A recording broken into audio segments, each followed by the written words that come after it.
What are we doing here? And where are we gonna go? It's like we just woke up one morning and then it's welcome to the show.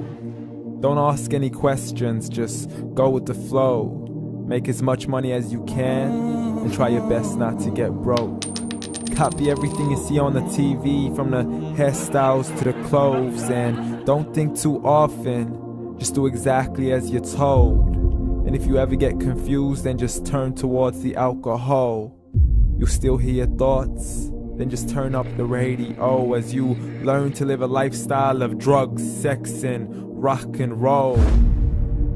But in all honesty, I just need to know, is there more to the cycle than growing and getting old? Living and dying just to leave behind a happy home and a whole lot of property that somebody else is going to own.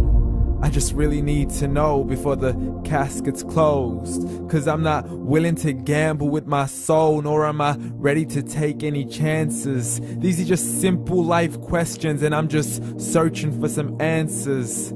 Like, what are we doing here?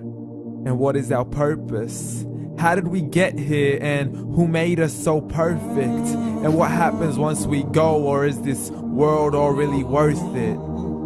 Questions we don't answer because apparently we don't really have to. There's no purpose to this life and our existence is merely natural. Then in that case, please let me ask you, did you create yourself, or was it somebody else who had fashioned you? 'Cause you're a being that's impeccable, faultless and unparalleled.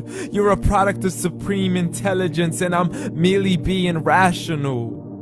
For there isn't a camera on this earth that can come close to the human eye, nor a computer that can compete alongside the human mind. And if the whole world was to come together, we wouldn't be able to create a single fly. So many signs, yet we still deny. As science tries to justify that all this could come from none, when it's a simple sum. 0 plus 0 plus 0 cannot possibly ever give you 1.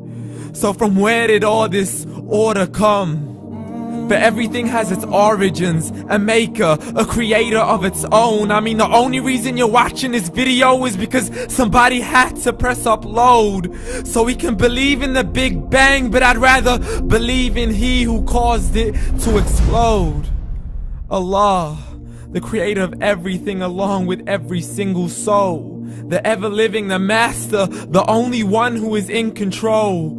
Unlike his creation, beyond our imagination. And no, he's not a man, nor does he have any partners in association. He's on his own. And no, he did not ever leave us alone. Just like every manufacturer, he left us with an instruction manual. The Quran and Islam, and I'm sorry to jump to conclusions, but it's the only one possible.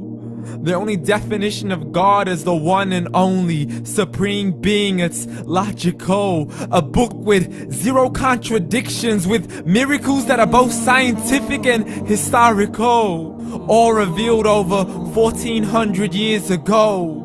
Like the detailed description of the human embryo. The descriptions of the human embryo in the Quran cannot be based on scientific knowledge in the 7th century. To the mountains as pegs holding firm the earth below, and the 2 seas that don't mix in a complete separate flow. To the planets in orbit, alternating night and day as they stay in flow. The expansion of the universe and the creation of everything from H2O. To the stories of the past and the preservation of Pharaoh. To identifying the lowest point in the land where Persia defeated Rome. The gushing fluid that created man in the glands between the ribs and the backbone. And not a word has changed, it's still the same. So please explain how all this was known over 1400 years ago. To a man who couldn't read or write, as he would recite whatever the angels spoke. And if you still don't believe, please try to come up with something that's even close. But you can't, so we took God as a mockery and his messengers as a joke. Muhammad could not read or write. How's somebody who can't read or write gonna start a religion? Dismissed his scriptures as legends and tales of the ancient folk, as we live life according to our whims, desires, and hopes. saying this life is the only home we will ever know. We will live then die, then simply turn to bones. YOLO!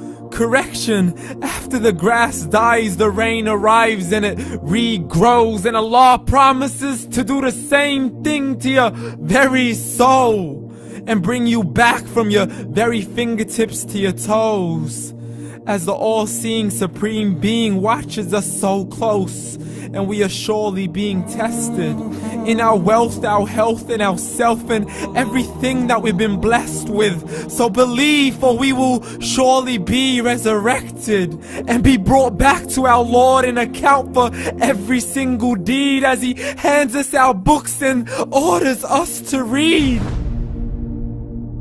From the bad to the good and everything in between. You yourself are sufficient for your own accountability, so don't be mad at me. You are the one who thought He wouldn't come back to me. I gave you a whole life long to search after me, but you were busy in all that which was temporary. So read, and glad tidings to all those who believed. And if you disbelieve, read. And don't let that day be the first day you find out what your life really means. Read.